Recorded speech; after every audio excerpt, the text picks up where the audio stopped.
റാവ്ടീൻ്റെ പുതിയ വീട്ടിലേക്ക് എല്ലാവർക്കും സ്വാഗതം. നമ്മളിന്ന് ഖത്തറിലൊരു കേവ് കാണാൻ പോവാണ്. നമ്മളിപ്പോൾ നാട്ടിലൊക്കെ കേവിൻ്റെ ഒരു ബഹളാണല്ലോ, ഗുണാക്കേവ്, മഞ്ഞുമ്മൽ ബോയ്സ് എന്നൊക്കെ പറഞ്ഞ പോലെ. നമ്മളതുപോലെ ഒരു കേവ് കാണാൻ വേണ്ടി പോവാണ്, ഖത്തറിലാണ്. അപ്പോൾ നമുക്ക് ഇന്ന് അതിൻ്റെ കാഴ്ചകൾ കാണാം. Let's go. ദോഹയിൽ നിന്ന് ഏകദേശം 41 കിലോമീറ്റർ ഉണ്ട്. അരമണിക്കൂർ 3/4 മണിക്കൂർ യാത്ര ഉണ്ട് ഈ കേവിലേക്ക്.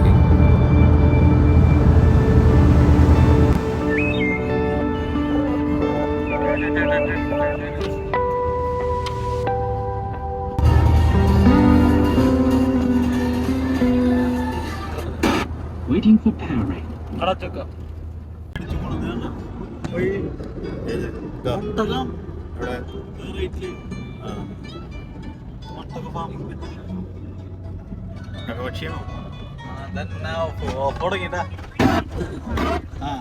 ഈ ബോർഡ് നോക്കട്ടെ, ഈ ബോർഡ് എന്താ നോക്കണം.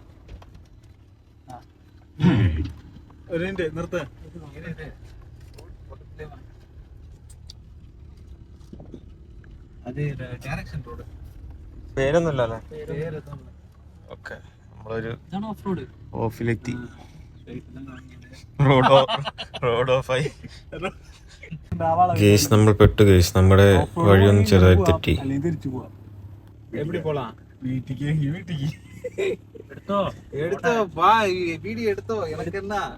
டயர் எதுனா ஆச்சுன்னா 4 பேர் இருக்கோம். நீங்க ஒரு ஆள் மாத்தினேன்.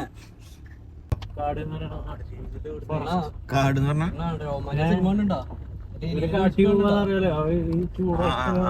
അത് ഇങ്ങനത്തെ സ്ഥലമാണ്.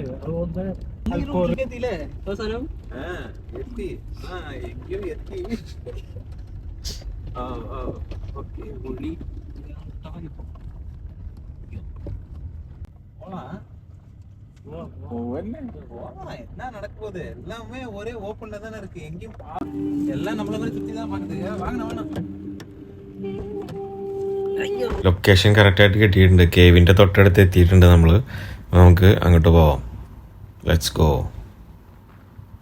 ഇവിടെ നമ്മൾ ലൊക്കേഷൻ എടുക്കുമ്പോൾ വെയ്സ് ആപ്പ് യൂസ് ചെയ്യുക. വെയ്സ് ആപ്പിൽ നമ്മൾ കറക്റ്റായിട്ട് കിട്ടും. എന്നാലും ആ മെയിൻ റോഡിൽ നിന്ന് ഇറങ്ങിക്കഴിഞ്ഞാൽ ഇമ്മീഡിയറ്റ് ഒരു സഡൻ ടേൺ ആണുള്ളത്. അത് നമ്മൾ മിസ്സാവാതെ നോക്കണം. അപ്പോൾ നമുക്ക് കറക്റ്റ് ലൊക്കേഷനിൽ എത്താൻ പറ്റും. നമുക്കത് ആ ലൊക്കേഷനാണ് തെറ്റിയത്. അതുകൊണ്ട് പെട്ടെന്ന് ലൊക്കേഷൻ മാറിപ്പോയിരുന്നു. പിന്നെ ക്ലിയർ ആയി.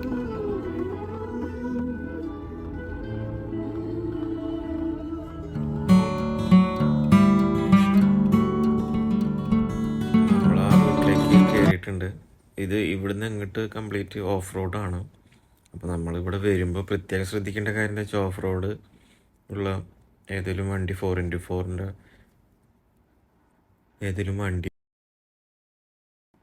വണ്ടി യൂസ് ചെയ്യാൻ ശ്രമിക്കുക. അപ്പോൾ നമുക്ക് കുറച്ചുകൂടി ഈസി ആയിരിക്കും പോകാനായിട്ട്. കുറച്ച് ഓഫ് റോഡ് ഉള്ളിലേക്ക് പോകാനുണ്ട്. എന്നാൽ അത്ര കംപ്ലീറ്റ് ഓഫ് റോഡ് എന്ന് പറയാൻ പറ്റില്ല. പക്ഷേ വണ്ടികൾ പോയുള്ള ഒരു ട്രാക്ക് ഉണ്ട്. അതുകൊണ്ട് നമുക്ക് അത് എടുത്ത് ട്രാക്ക് പിടിച്ച് പോകാം. നമ്മൾ ഓൾമോസ്റ്റ് എത്തി. അവിടെ എത്തിയിട്ടുണ്ട്. നമ്മൾ കേവിൻ്റെ ഫ്രണ്ടിലെത്തി.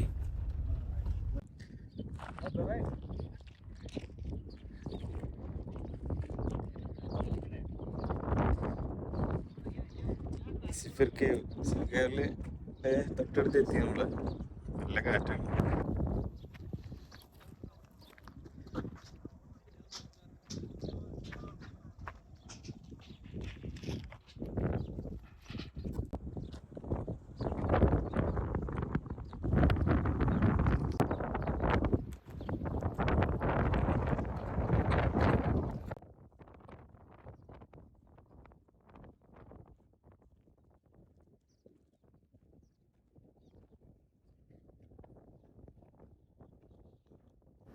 കേവിൻ്റെ എൻട്രൻസാണ്. എൻട്രൻസിൽ തന്നെ അവിടെ ഒരു 2 ബോർഡിൽ കംപ്ലീറ്റ് ഡീറ്റെയിൽസ് ഇതിനെക്കുറിച്ചിട്ട് എഴുതിയിട്ടുണ്ട്.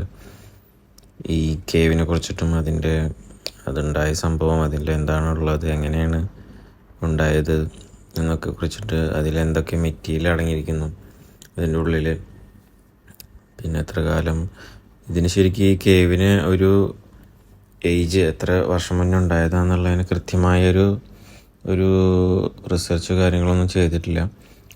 എന്നാലും ഈ കേവിൻ്റെ ഉള്ളിലും അതിൻ്റെ സറൗണ്ടിങ്ങിലുള്ള റോക്സൊക്കെ റിസർച്ച് ചെയ്ത് നോക്കിയപ്പോൾ ഒരു ഏകദേശം ഒരു 40 to 50 മില്യൺ ഇയേഴ്സ് ആകോ ഒരു ഷാലോ സീ വന്നിട്ട് പതിച്ച സ്ഥലമാണ്. അപ്പോൾ അവിടെ അതിൽ ആ റോക്സിന് അത്രയും പ്രായമുണ്ടെന്ന് പറയുന്നുണ്ട്, അത്ര ഏജ് ഉണ്ടെന്ന് പറയുന്നുണ്ട്. അപ്പോൾ ഏകദേശം അത്ര തന്നെ ആയിരിക്കാം എന്ന് നമുക്ക് ഊഹിക്കാം, അറൗണ്ട് 40 to 50 മില്യൺ ഇയേഴ്സ്. എന്തായാലും ഇതിൻ്റെ ഒരു എൻട്രൻസിൽ നമ്മൾ വന്ന് നിൽക്കുമ്പോൾ തന്നെ അറിയാം അതിൻ്റെ ഒരു ഗംഭീരം. നമ്മൾ താഴെ ഇറങ്ങി നോക്കാം എങ്ങനെയാണ് ഇതിൻ്റെ ഒരു സ്ട്രക്ചർ എന്ന് പറയുന്നത്. ഇതിൻ്റെ ഈ കാണുന്ന ഈ വൈറ്റ് റോക്ക് എന്ന് പറയുന്നത് ഒരു ജിപ്സാണ്, ഒരു തരം ജിപ്സം മെറ്റീരിയലാണ് ഇതിൻ്റെ വരുന്നത്. അതുകൊണ്ട് തന്നെ നമ്മൾ താഴേക്ക് ഇറങ്ങും തോറും ഈ റോക്സ് എല്ലാം പൊടിഞ്ഞ് ഭയങ്കര സോഫ്റ്റ് ആയിട്ടുള്ള പൊടി, നല്ല ഡസ്റ്റ് ഉണ്ട്. നമ്മൾ ഇറങ്ങി പോകുമ്പോൾ നമുക്ക് കാണാൻ കഴിയുന്നത്. താഴേക്ക് ഇറങ്ങാം. ഏകദേശം ഒരു 40 മീറ്റർ താഴ്ച വരുന്നുണ്ട്, 40 മീറ്റർ കൂടുതൽ താഴ്ച വരുന്നുണ്ടെന്നാണ് നമുക്ക് അറിയാൻ കഴിഞ്ഞത്.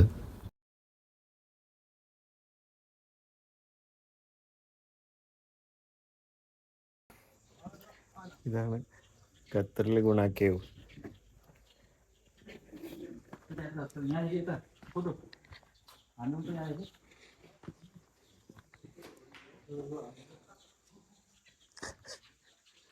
എന്നാ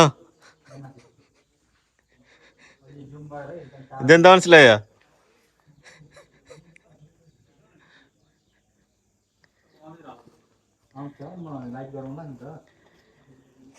ഇതാണ് ഖത്തറിലെ ഗുണാക്കേവ്.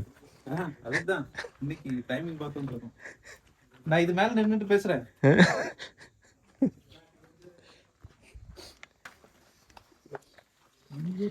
கொள்ள இது மனித காதல் அல்ல.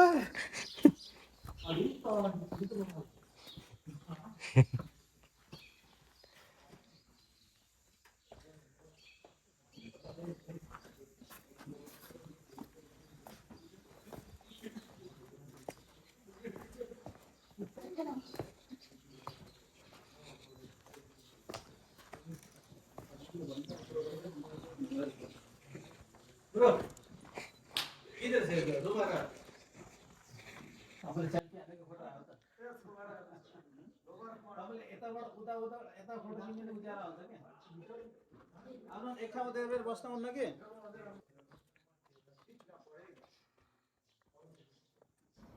ഇതിന് ഒരു നോർമൽ കേവായിട്ടേ പറയാൻ പറ്റില്ല, ഗുണാക്കേവ് എന്നൊക്കെ നമ്മൾ വെറുതെ പറയുന്നുള്ളൂ. കാരണം നമ്മൾ എൻട്രൻസിൽ നിന്ന് തന്നെ നമുക്ക് അതിൻ്റെ ഡീപ്പ് അറിയാൻ പറ്റും, താഴ്ച എത്രത്തോളം ഉണ്ടെന്ന് കാണാൻ പറ്റുന്നുണ്ട്. അപ്പോൾ അത്രയും സേഫ് ആയിട്ടുള്ളൊരു കേവാണ്, പോയി ഇറങ്ങി കയറാൻ പറ്റുന്ന രീതിയിലാണ് ഇതിൻ്റെ ഒരു സ്ട്രക്ചർ ഉള്ളത്. അതുപോലെ തന്നെ മഴക്കാലത്ത് അതുപോലത്തെ സമയങ്ങളിലൊന്നും ഇറങ്ങാൻ പാടില്ല, കാരണം ഈ ലാൻഡ് സ്ലൈഡ്, ഈ കാണുന്ന റോക്ക് തന്നെ വീഴാൻ സാധ്യതയുണ്ട്. അപ്പോൾ അത് സേഫല്ല. ആ സമയത്തൊക്കെ നമ്മൾ വരുന്നത് ഒഴിവാക്കുക. അല്ലെങ്കിൽ നമുക്ക് വന്നു പോകാൻ പറ്റുന്ന ഒരു നല്ല കേവ് എക്സ്പീരിയൻസ് കിട്ടുന്ന ഒരു സ്ഥലമാണിത്. ഖത്തറിലുള്ളവർ ഒന്ന് ട്രൈ ചെയ്ത് നോക്കണം. ലൊക്കേഷൻ കാര്യങ്ങളും ഞാൻ ഡിസ്ക്രിപ്ഷനിൽ കൊടുക്കാം.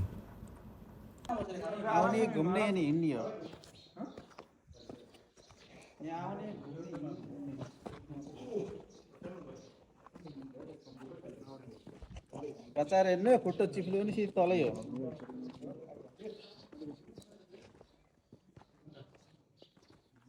एता बड़ा है एता बड़ा जाना पांच बड़ा है अंदर की फोटो ना लॉग इन चलते फोटो ना वीडियो इसको हाइट कर दे 100 मीटर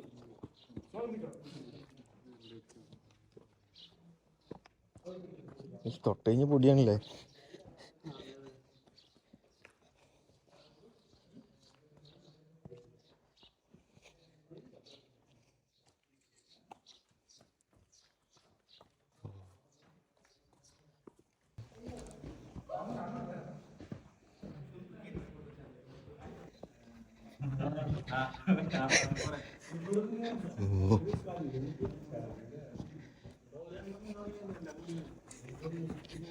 ഭയങ്കര ഡാർക്ക് കിട്ടോ അവിടെ.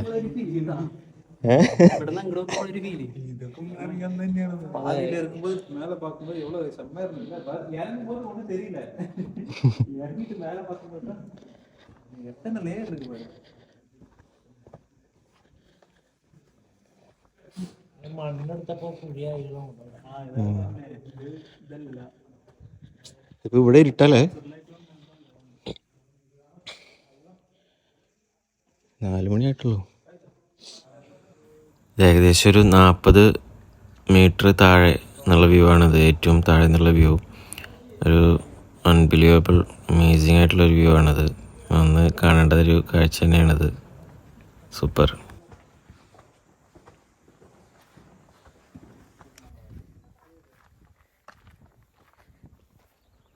നമ്മൾ തിരിച്ച് കയറി ട്രക്ക് ചെയ്ത് കയറി. ചെറിയൊരു ബുദ്ധിമുട്ടുണ്ട് പുറത്ത് ഇറങ്ങുന്നതായിട്ട്, കുറച്ചുകൂടി ബുദ്ധിമുട്ട് കയറി വരാനാണ്.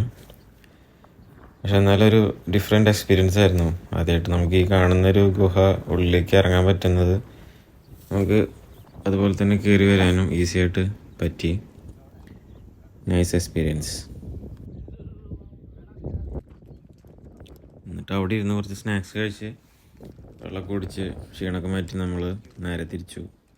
സൺസെറ്റിൻ്റെ സമയമായിട്ടുണ്ട്. എവിടെയെങ്കിലും പോയി സൺസെറ്റ് കാണാനുള്ള പ്ലാനാണ്.